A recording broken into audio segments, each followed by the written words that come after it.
জুলাইকে কেন্দ্র করে আমাদের কাছে কিছু দুঃখজনক বিষয় মনে হয় এবং আমরা খুব কষ্ট পাই।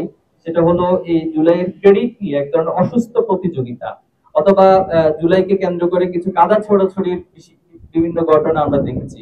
আসলে এখানে আপনারা যারা আছেন তারাও সাক্ষী, দেশবাসী সাক্ষী, সবাই সাক্ষী।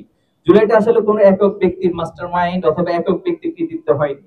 অনেকখানে সকলের অংশগ্রহণ ছিল। এই আন্দোলনটা শুরু হয়েছে ক্যাম্পাস থেকে, শিক্ষার্থীদের মাধ্যমে।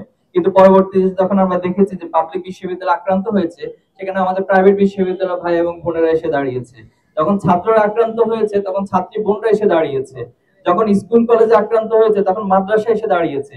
এভাবে করে সেটা শিক্ষাঙ্গন থেকে পরবর্তীতে প্রত্যেকটা প্রফেশনালিজম যারা ছিল, প্রত্যেক প্রফেশনাল সবাই এসে অংশগ্রহণ করেছে। এখানে মিডিয়া কর্মীদের অনেক ভূমিকা ছিল, যারা অনলাইন অ্যাক্টিভিস্ট তাদের অনেক ভূমিকা ছিল, যারা আমাদের রেমিটেন্স যোদ্ধা দেশের বাহিরে আছেন তাদের অনেক ভূমিকা ছিল। অর্থাৎ প্রত্যেকটা শ্রেণী পেশার মানুষ এখানে অন্তর্ভুক্ত ছিল। কিন্তু আমরা দুঃখজনক ভাবে দেখি যে ক্রেডিট নিয়ে অসুস্থ প্রতিযোগিতা। আমরা অনুরোধ করব, এই ক্রেডিট নিয়ে যদি অসুস্থ প্রতিযোগিতা হয়, এটা সত্যিকার অর্থে জুলাইয়ের যারা শহীদ হয়েছে, যারা প্রকৃত গাজী, যারা আহত পঙ্গুত্ব, তাদের সাথে এক ধরনের এটা তাদের সাথে প্রতারণা অথবা তাদের সাথে এটা তাদের অপমানজনক হয় বলে আমার কাছে মনে হয়।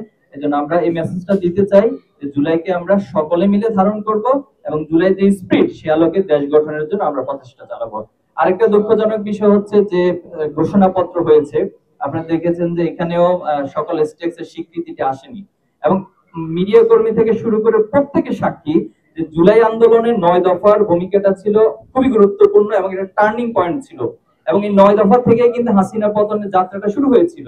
সেটা এক দফাতে রূপান্তরিত হয়েছিল এবং হাসিনার পতন হয়েছে। অথচ দুঃখজনক হলো যে ঘোষণাপত্রের 9 দফার এক দফার প্রক্রিয়া সম্পর্কে কোনো কথাই উল্লেখ করা হয়নি।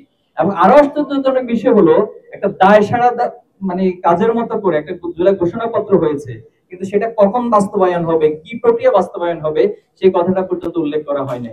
আমাদের কাছে এই ইন্টারিম গভর্নমেন্ট তারা যে রক্তের উপরে দাঁড়িয়ে সরকারকে পরিচালনা করছে, যারা যে নেতৃত্বের আসনে অধিষ্ঠিত হয়েছে, তারা সেই স্পিরিটকে আসলে লালন করতে পারেনি। এটা আমাদের জন্য খুবই দুঃখের এবং হতাশাজনক।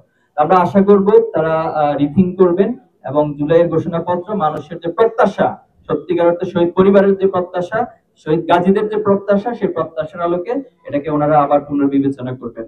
আর পাশাপাশি আমরা সকল শিক্ষার্থীদের কাছে, সারা দেশবাসীর কাছে এই আহ্বান, এই মেসেজ দিতে চাই, জুলাইয়ের যে স্পিড ঐক্যবদ্ধ থাকা, জুলাইয়ের যে স্পিড অন্যায়ের কাছে মাথা নত না করা, জুলাইয়ের যে স্পিড সবসময় আমরা মাজলুমের পক্ষে থাকবো, জালিমের বিপক্ষে অবস্থান করব এবং ন্যায়ের পক্ষে থেকে অন্যায়ের বিরুদ্ধে আমরা সোচ্চার ভূমিকা পালন করব, সে আহ্বান আমরা সবার কাছে রাখতে চাই।